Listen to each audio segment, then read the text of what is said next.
My name is Patrick Nuttall. I work here at the library. We are, between the efforts of Chuck Joy and Todd and myself, and many other people, Blaine, the library director, we've all kind of come together to try to get the reading nights that happen at Kalmari live again. When the pandemic happened, we found that there was a hole missing where poetry used to be, and we tried to fill it in many different ways, and many of those were successful to an extent, but there's nothing that beats a live in-person reading. So when Chuck approached me with this idea, I, of course, approached Blaine, and then I thought that was fantastic, and I just wanted to kind of get it going, and we all worked, and now we're all here.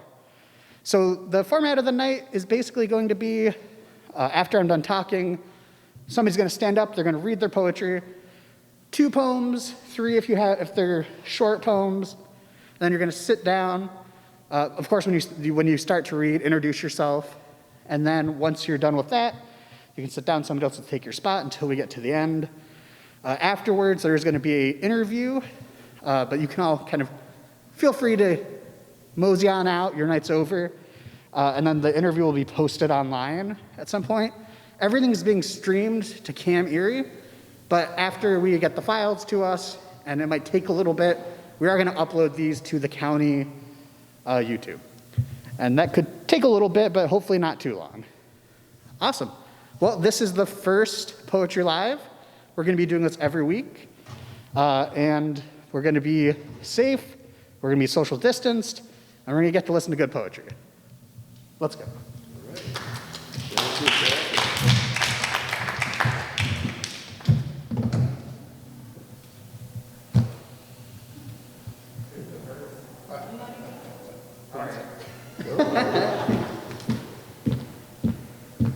So, Introduce yourself. I'm taking that. Hello, my name's Todd Peropasic. I ran the Erie Art Museum's poetry open mic, kind of through a live stream throughout the whole pandemic. I'm really excited to move here to this beautiful space and, in person. So I'm gonna be reading some poetry that I've recently kind of finished. And I'm actually, for the next 5 weeks, I'm going to be reading a few parts each week of this poem. It's a 10-part dreamscape nonsense piece called Doris. And it's also, I guess, a collection of conversations with an imaginary friend. So here is Doris Part 1. Kool-Aid and calculated risk-taking. A brisk walk on the mild side has left you wanting more. The line is breaking, but be careful what you fish for. There's a knock on the door and it's for you, yeah, so it's for you. I remember stepping into the brine as you tip-tapped the tick-tock to keep it in line. You were running out of rhyme and time was set to trickling and tickling from inside. Doris day and Doris night. The stars about won't start a fight if you talk to them like that, my dear. Celestial bodies are not fans of blood, and blood breeds bad seeds that shoot at the moon like thieves. The gulls are shook, rattling frigid looks, and the crooks are creeping up the hall. Oh, Doris, I can hear them all, and they call like crows in a catered carrion free-for-all.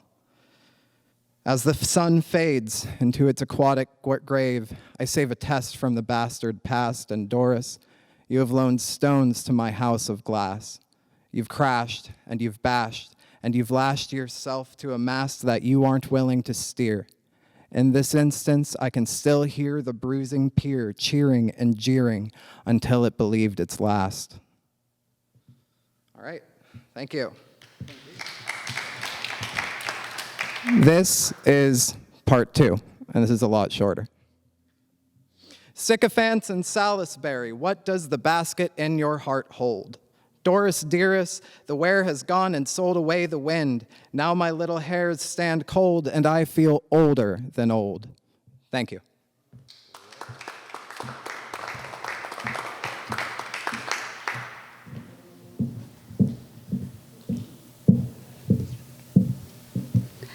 Hello, guys.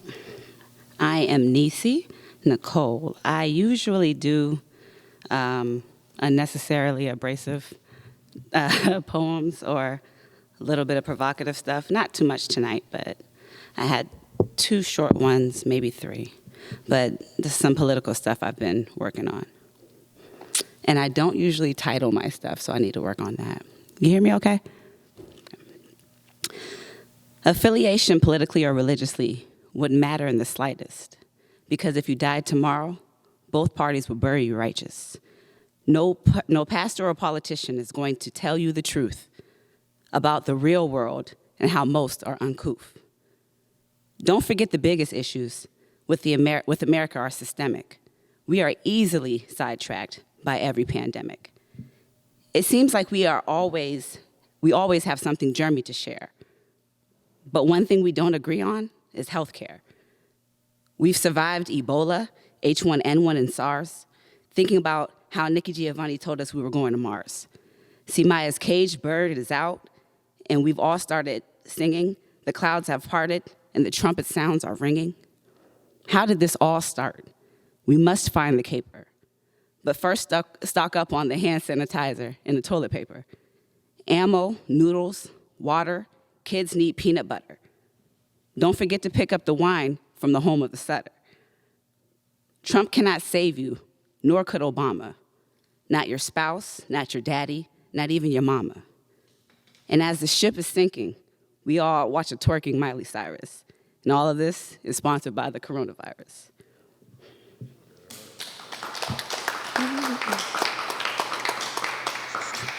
It's another political one I'm working on.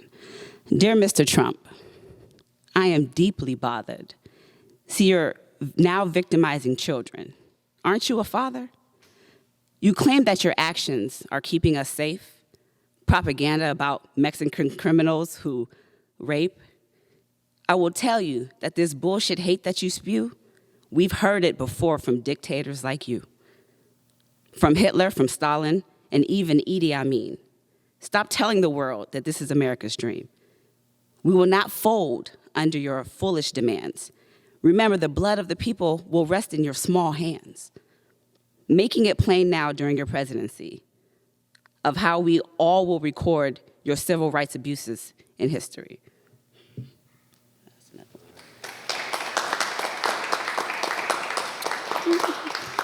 Just another small one. It's not even finished, but the city that never sleeps is now in hibernation, and the man who once owned Manhattan is now running the nation. You can see the State of the Union if you turn on any station. The New Yorkers created this monster. Let them fix the situation. That's it.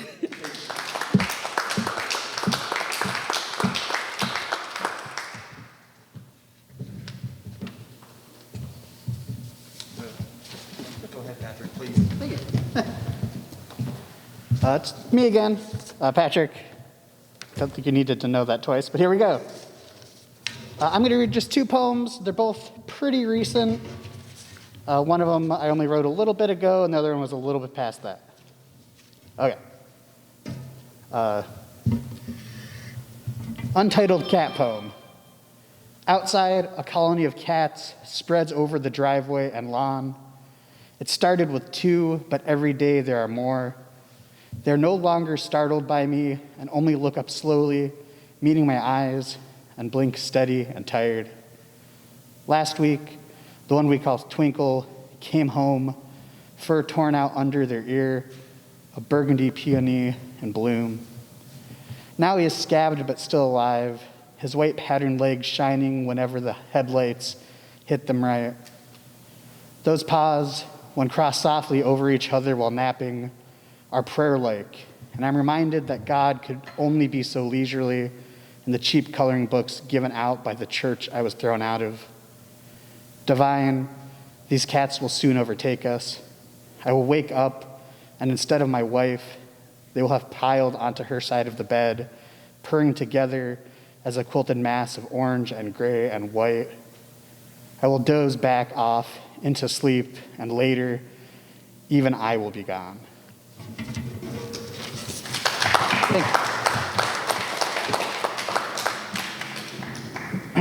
And this one is Sing to the Bees. Sing to the bees for me when I die at midnight. He has gone, do not go.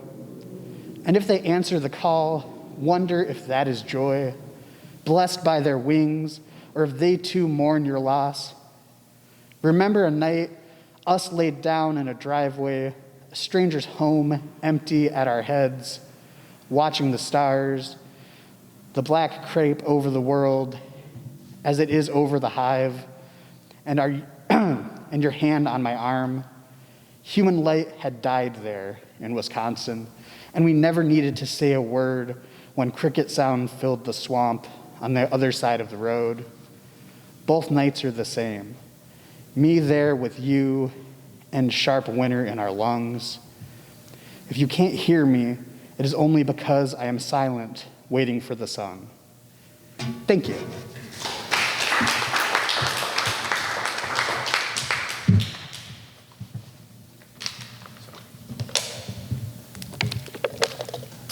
Hi, my name's Luke. Thank you guys for putting this on. This is entitled Family Systems. Wayne had taught us about family systems, identified patient, black sheep, lightning rod, thieving, drunken son, was owed much for bringing families together to ignore their problems while scrutinizing his. It was in a long stretch of months, a much-needed sentence to reconstruct a personality fractured long before I had snorted my first line of pharmaceutical heaven off the back of a toilet. A little slice of prison out in the fields of Butler County. Roosters would crow at the horizon. On the cement we were waiting for the coffee to brew, waiting for the trees to paint themselves.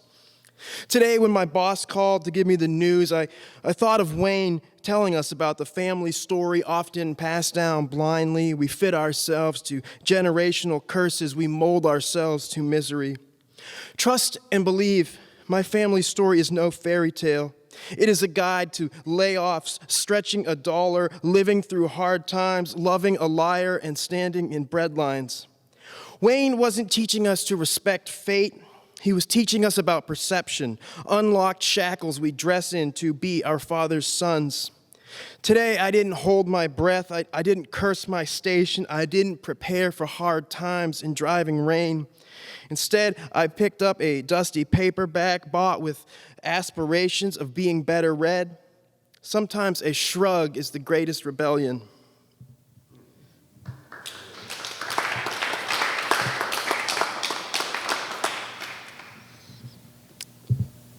This is called Ghosts Don't Sing Blues. Ghosts don't sing blues. The living trade in longing, minds dreaming hearts in shotgun shacks, pining for the yellow hair of a princess whose life is mapped in sagging folds of gray clouds. They never rain on her. But we didn't outrun the storms. We stopped to study their heartbeat lightning. Sometimes we hunted them, tracked them like ancient records in rummage sale churches. We sang loud. We sang off key, our voices stolen sun through broken mini blinds. Like lightning Hopkins, our feet tapping the angry knock of housekeepers standing in the rain. We sang blues because the ghosts always threaten tomorrow.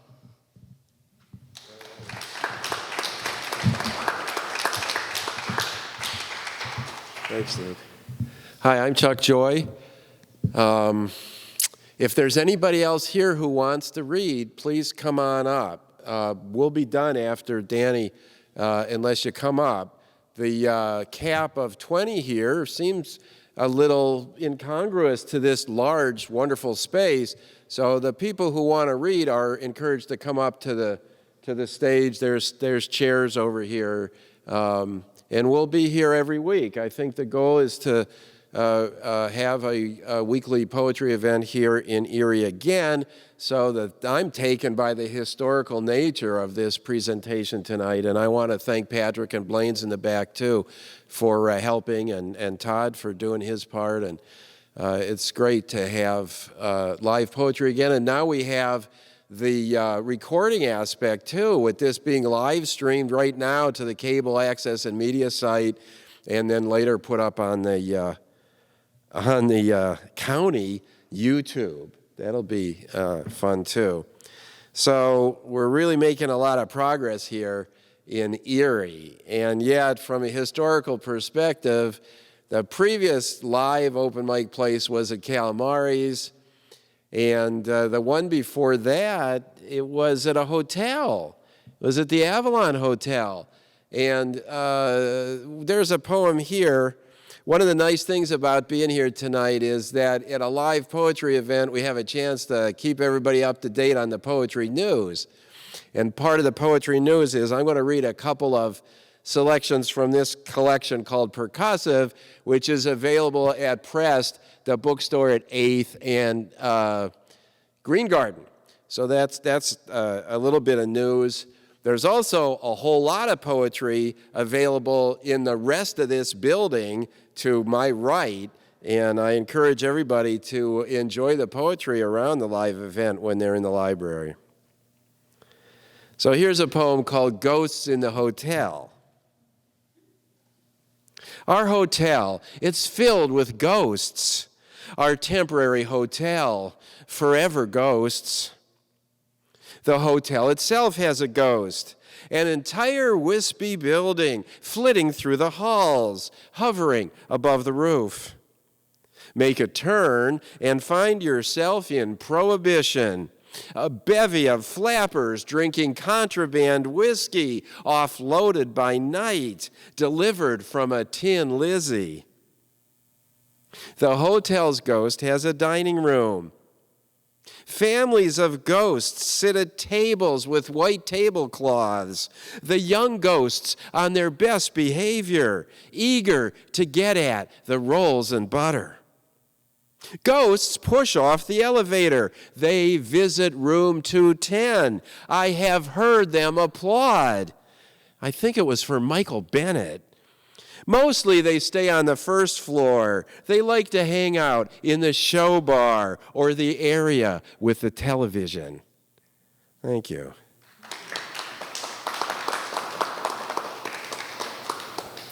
And then to conclude, I'd like to read another poem that just sort of reflects on a history of reading poetry at poetry events. This is called Continuously Real, and it comes with an epigraph by Lala. I've been continuously real with you. I learned poetry reading in bowling alleys, bookstores, a bar with a stage, the stage with a brick wall, spotlit, burros at a low table, simulcasting. Edna in drab sweater, side saddle on a bar stool, nursing a draft stout. Anton behind the bar, wearing an orange bear t-shirt, black hair, black spectacles across his square head. Thomas M. Catterson, unable to be there in person. Yuyutsu Sharma in Kathmandu. Big night, Berwin Moore, standing with George Gaida, Marjorie Warner, eager to read. Outside the bar, threatening weather, the world at war with itself. Amtrak often hours late. Some customers falling asleep. Some customers shouting at nothing. My job to earn their applause. Thank you.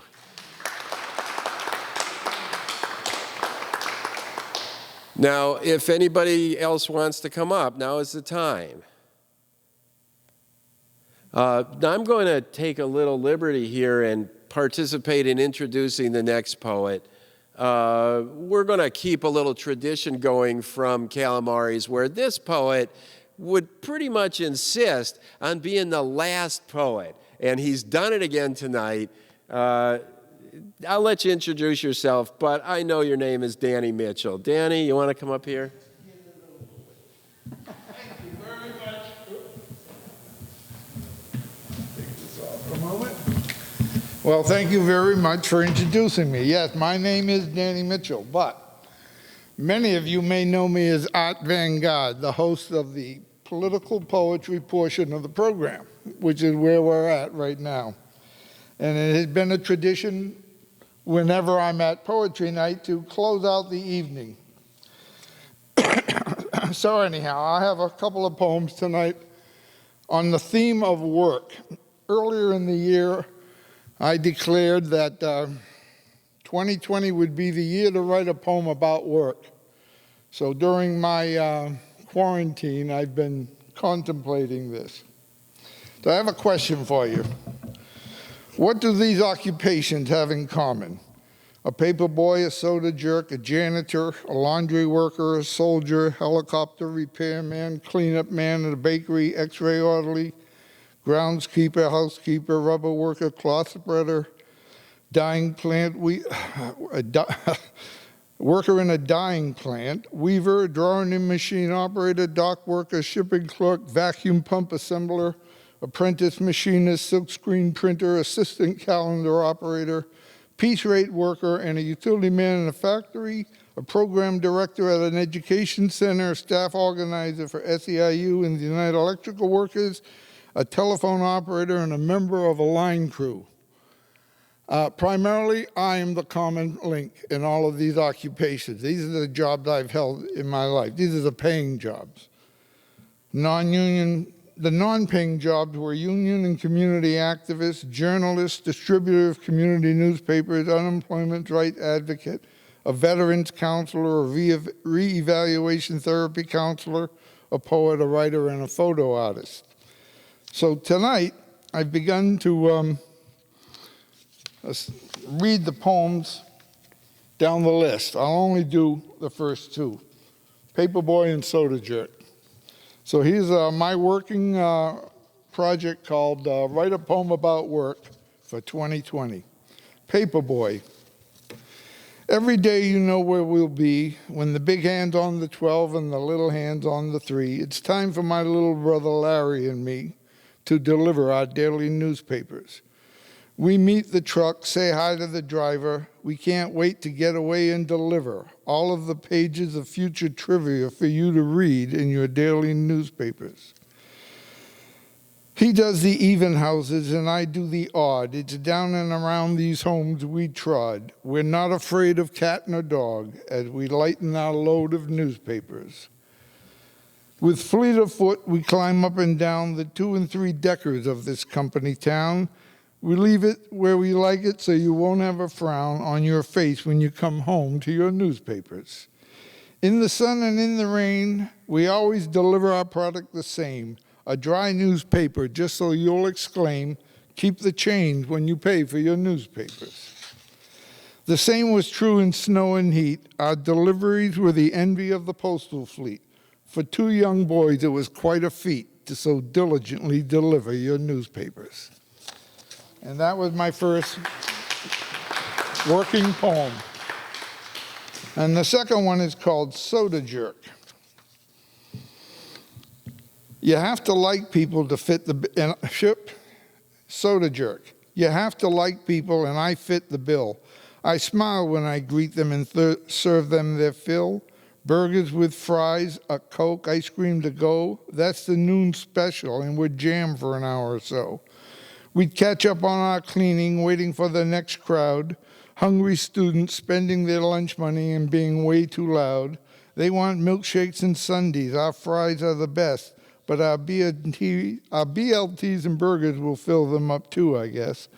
The evening shift brought another crowd full of lovers and friends, eating their cheeseburgers and following all the latest trends, quietly sharing a soda and splitting an order of fries. They pay for the privilege to stare into each other's eyes.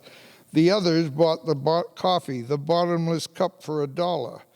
They stayed till closing, saying not much more than to holler, "Can I get some coffee down here?" Still staring into the dark night, living on Lonely Street, a broken heart is their plight.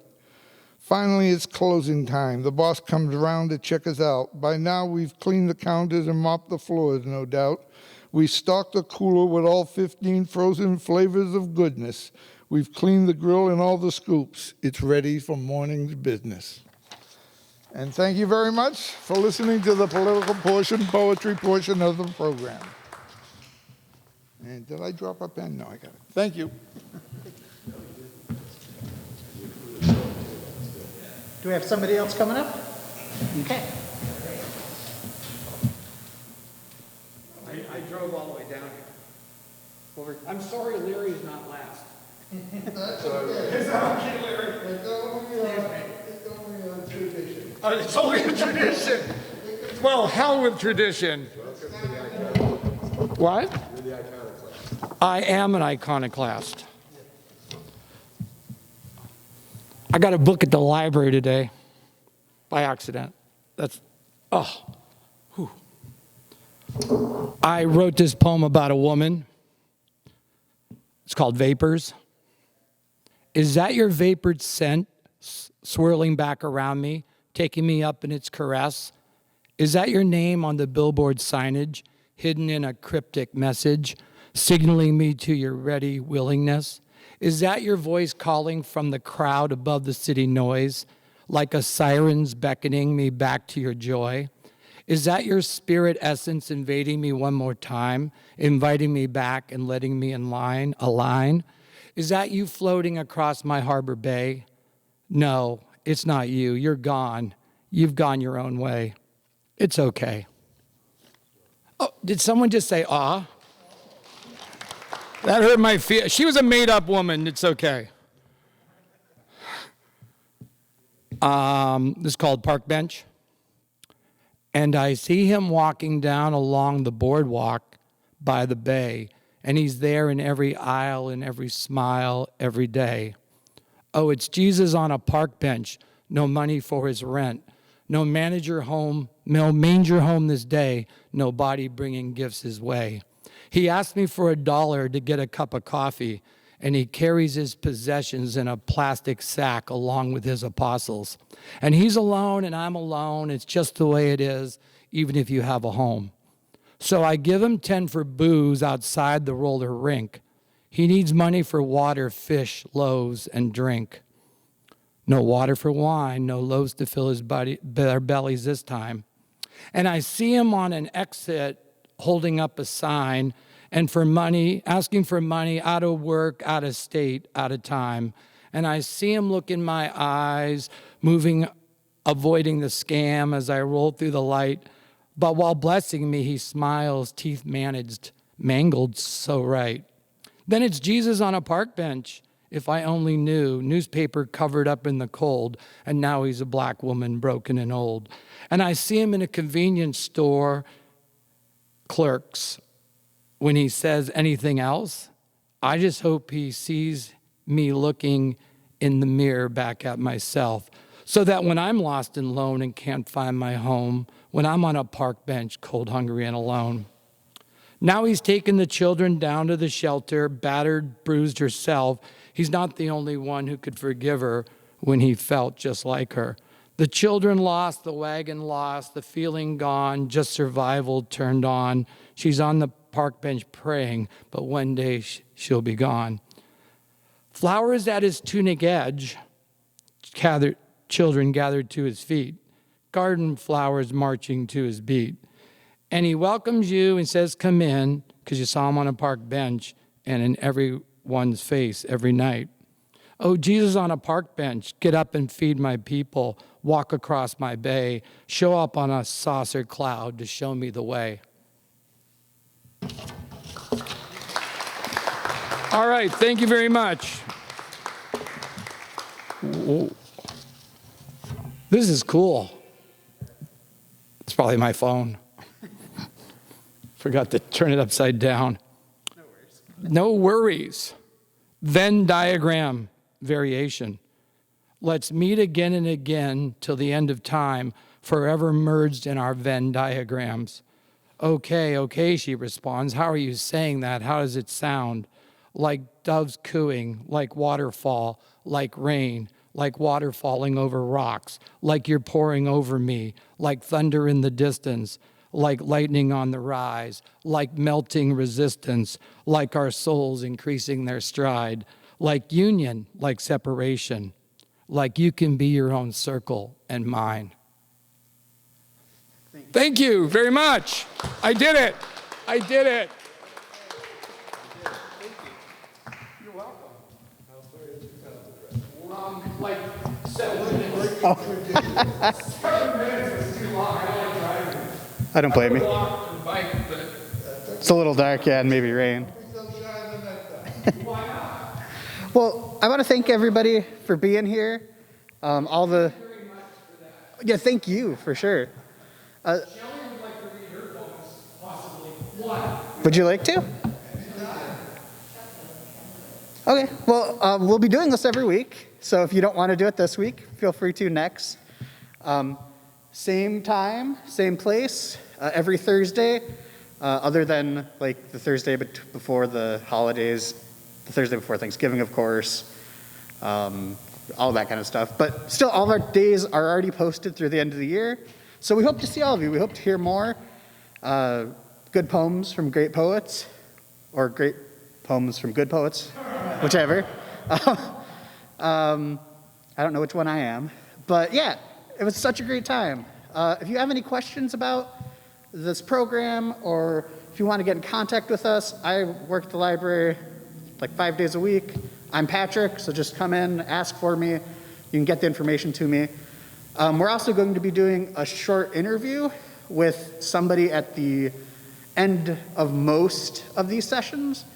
So after everybody kind of moseys on out, we're not in like a hurry, I'm going to interview Charles, but let's hear something from Blaine first, the director of the library.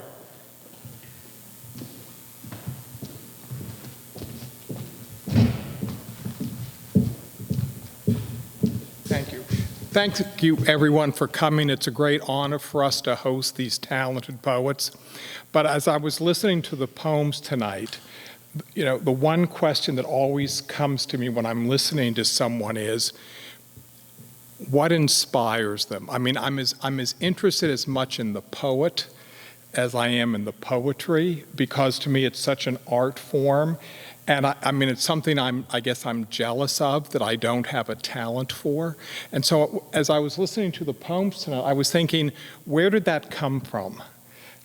What were you thinking about? What caused you to put those words in that meter to achieve that purpose? So I would just like to ask generally, any of you, if you would respond to where does your creativity come from? Where does this poetry arise that you're able to create so well? So I want to know more about you as artists, as well as hearing your poetry. So any takers? At a loss for words, right? Poets at a loss for words. Pardon me? Well, you can, yes, you can. You're poets. Come on, Todd. And I didn't mean to put anyone on the spot awkwardly, but as each one of, really I wasn't, but as each one of you was reading, I kept thinking, where does this come from? I mean, it just seems sort of magical to me that you can sit down and this happens. And so I just want to know how you as a poet work. Well, that's a complex question if I ever heard one. Well, for me, I guess I write all kinds of poetry. The thing I've been focusing the most on is that kind of, I guess, nonsense poetry, absurdist, like wordplay kind of things. And that just comes from, you know, my college days when I was a little bit unhinged. And I kind of, at that time, I tried to capture that unhinging as an expression, rather like try to take the, almost like the dirtiness out of becoming unhinged and try to kind of crystallize that mental state of the words I'm saying are not connected in meaning, they're connected in grammar, they're connected in rhythm and sound, but intrinsically there is no, it just, that's kind of where that comes from. And the way I get to that state anymore is to drink a lot and sit on my porch until I start writing, and I don't think about what I'm writing until I'm done. So.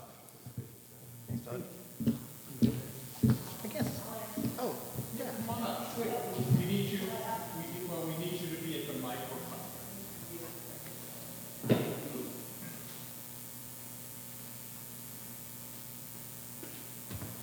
The microphone, oh my goodness.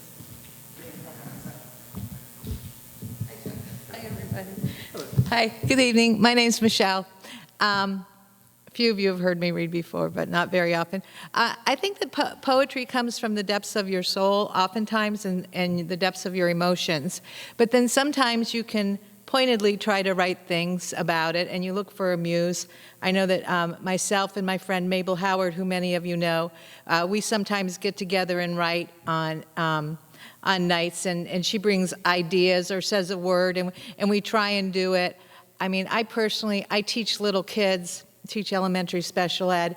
So right now I've been focusing on a lot of my writings of being happy in such a sad mood. So I think that so many times the emotions that you feel just come out in the words. And there's a lot of sing-songy and a lot of rhythm and things like that. Some of us, I think, I don't know, sometimes many poets are musicians of words, I like to think of it. And that the rhythm of our emotions come down onto the paper, and we could turn it easily into songs. And some of us are great actors, and some of us keep things all pent up.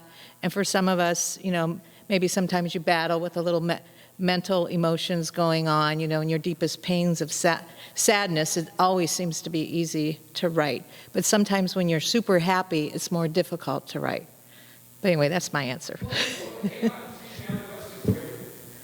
Okay. Could you give us an example of some of your poetry so now that we know the background? Really, Michelle, since you're up here. Oh, okay. Since I've already been so nervous about getting up here, okay. You know, sitting on the beach. Okay, so I'll read something that Mabel and she gave 3 words last week. So the one is called Freedom, and it's kind of silly, but it's sing-songy a little bit. Freedom. Ring, ring, ring, the cries of the masses. Ching, ching, ching, the cries of the greedy. Bling, bling, bling, the lies of injustice. Sing, sing, sing, the songs of the children. Ting, ting, ting, the whisper of poverty. Is that good? Thank you. Goodbye.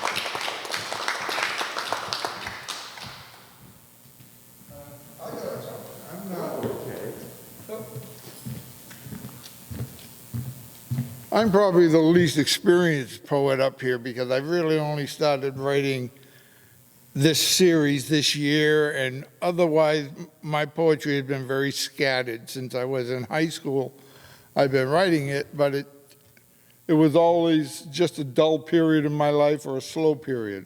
And I never really thought about the inspiration and where it was coming from until the last few years when I started writing about the life I've lived and the work that I've done.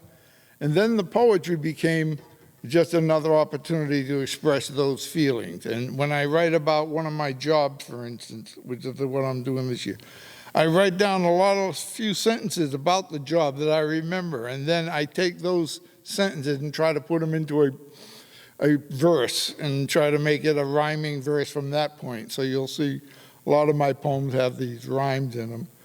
And they all are in basically the same format. I like traditional poem formats, but that's only because I'm a beginner and I feel safe that way.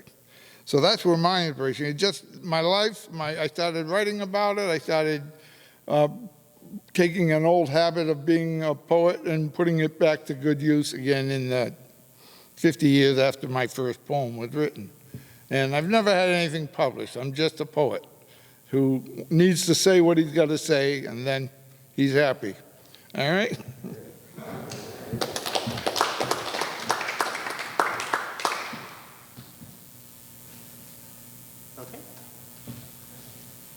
Well, Well then, does anybody else have anything else they'd like to say or share? Okay, if not, thank you all for coming. We hope to see all of you next week, or some of you. And if you didn't share this week, but you want to next week, that'd be great too. Everyone have a great evening. Thank you. This is the interview portion of Poetry Live. Not every Poetry Live is going to have an interview, but we do sometimes want to get a little bit more time to talk with the poets that are part of the Erie community and just learn a little bit about them, about their craft, all sorts of good stuff like that. So here's Chuck Joy, the Poet Laureate of Erie. So I have a couple questions for you. Sure, great. So the first question I have for you is, how has being part of the Erie poetry scene, as like a member but also as the Poet Laureate, improved your own writing? Practice makes perfect. So the opportunity to share poems doesn't only contribute to my comfort with reading them, but it also contributes to the growth of each individual poem. It's a nice existence for the poem, taking it from the page to at least a verbal sharing with other people, and in a sense try it out. Sometimes that results in some growth of the poem itself. Otherwise it just is an opportunity to share it in verbal detail. Yeah, that's a great answer. I think we all get a lot out of that from sharing as poets. Yeah, sure.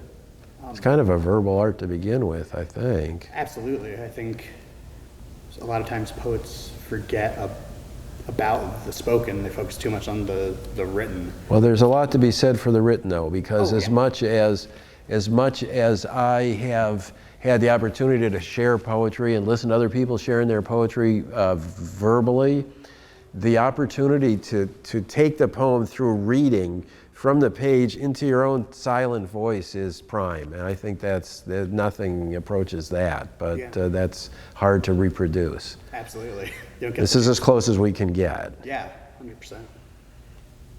Okay, so another question I have is, one of the most striking things about your poetry that I found is its deep connection to place. Not just a connection to place names, but also like the geography and the people around them. I found this to be the case in like So Urban and the Gift Shop Tour especially. Mm-hmm. What is your process for turning this deep connection into emotion and also discovery? Well, I think it has to do with imagination, because I think I find that my imagination is more fully engaged as having setting. And that's not always the case, because poetry is broader than setting. And yet, a lot of times, getting a feeling of setting occurs at the time of starting a poem or pretty soon after starting it. And I like it. I just find it adds to the whole realization of the poem into something that can be shared imaginatively. That phrase, fully realized, that really speaks to me. And I think setting helps bring it into that degree of realism. Yeah, I mean, personally, I think so. Reading your poems, it's one of the things I most deeply connect with is the attention to place and setting. Yeah, well, even both of the poems I read today for the open mics had a certain amount of setting. The second one kind of became focused on it. It just sort of opened up, kind of reminiscing or thinking about in words, and then it kind of began to focus on a particular setting. And that wasn't even that elaborate, but yeah, that's a big part of what I'm in it for, I think. That's really cool. So, like many poets, your love and attention to music is expressed in the sound and subject matter of your poetry. But I also learned that you're a musician in your own right. You also play music, right? Not too much. Not too much? Not too much. Whoever told you that, or whatever that source was, I would question them in the future. You might learn something you didn't expect there. No, I mean, I played music. I was in the band in high school, so I'm probably not crediting myself enough. So, I mean, that was a high school activity of mine. That started in grade school. I played the saxophone in the band. but I have consciously not gone back to it as much because I've tried to stay focused on bringing that energy into music. Even my references over time have moved more to try to get them more focused on poetry rather than distracted by music as much. But I do enjoy the lyricism of poetry, and I should also mention that I don't think we got out of the basement, but there was a handful of us who were making music for a while, and that was post-high school, so that happened too. Okay. So yeah, you're looking at ways You might be telling me something that I'm not wanting to recognize. But I find it a lot easier to read poetry than I do to sing, because if I try to sing, the emotion's too much. So yeah. That's really the idea that music brings that emotion out so Yeah, much more. yeah. Because we all know that poetry also has that emotion. Yes.